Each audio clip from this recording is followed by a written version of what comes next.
Anachronism number 2858, it looks like. And this is posted May the 18th, 2019. Hello, Delray Cross here. The title of this one is I'll Have the Nostalgia Pancake, Extra Syrup, Please. Sure, a nostalgia pancake includes some unhappy memories, which, as it turn out to be just a pinch, even though I realize that I usually have on my rose-colored glasses. The men in my life, especially, and by men, I mean those with whom I've had relations, by which I mostly mean the men with whom I have resided for a good duration, with whom I was most often living only a week or two to a month after falling for one in an untested domestic bliss in which at least one of us did tremendous work to maintain. The recipe includes dreams, good and bad, with the most memorable ones recurring. Serials that, as such, become so totally real that they become indistinguishable from reality as time passes, and the good fortune of a very blessed, non-tragic life,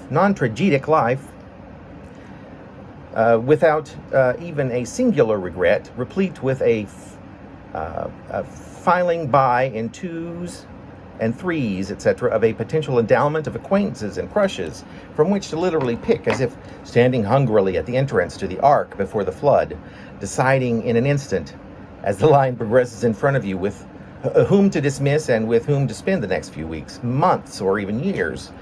So get to know or coexist with. And a spoonful of kismet, even if one counters this flavor with a complete disbelief in fate or karma. One of the big ingredients, of course, is love. The several loves in this life, both great and small, long in duration or swift with passing, each of these have brought warmth of heart, elucidation, adventure, indelible snapshots in time that can be recalled with ease, usually one that is a paradigm of that particular love, and all of which brings thoughts of good times, almost never unhappy times, but definitely a few moments of absurdity or enlightenment which can be easily recalled.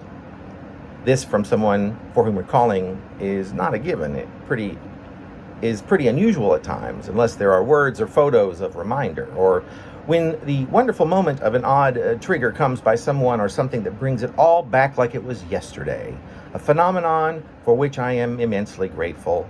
Like recently, how while staring at a mop in Walgreens reminded me of being chased around a second-floor apartment, which was directly above a printing press establishment on Main Street in Bowling Green, Ohio, with a broom, escaping just in time to watch dishes fly down from the window above the man previous behind the chasing broom, mostly landing on the foot of snow.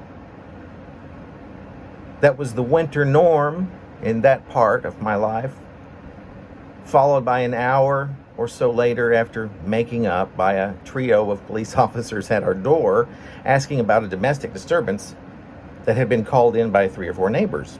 Also important in this nostalgic and decadent breakfast are recollections of adventure or hiking or camping, of many hours of flitting around with my crazy movements on dance floors all around the world, and of parties hosted by yours truly, wherein there might be, say, 50 or 60 folks show up during the course of the night in Halloween attire. These memories, this nostalgia, help me to get perspective on who I am, based on who I was, and most generally brings me joy, even sealed within the isolation tank that has been my life for over 3 years now. So much joy that I find myself quite often pilfering through pictures or trying to fill in the gaps where I cannot bring myself to remember an event that I know took place, a person that I know I had a meaningful encounter with. These are usually the durations in my life when there is a distinct lack of photographs available, as few or any were taken at that time, and the time frames during which I failed to write much in my journals. Also important in building these flapjack stacks are fond memories of the long conversations that happened over meals and cafes or wherever I was living. At the time, in groups ranging from 2 to 20 or so, like the one with 4 or 5 of us at the apartment in which I lived the longest, where we talked for something like 4 hours about how gold was made into bars. I spoon into the batter many stories, particularly of love, different with each person, but each having a beginning, illogical, intense, a middle, building your place and exploring the idea of domestic bliss, and the ending, which, even if hellish at the time, can now find me grinning with glee, pausing for long gazes into the nowhere spaces, with these brown eyes lost in a moment, my face that has been fortunate enough to enjoy hours of kissing. And of course, I do not suggest overall, but all at once, on many occasions. The hours of conversations, the arguing, the tears, the coded looks. Please, can you open this can for me? Or why are you even thinking of doing this to me? Whatever would bring me to the next stage in the journey.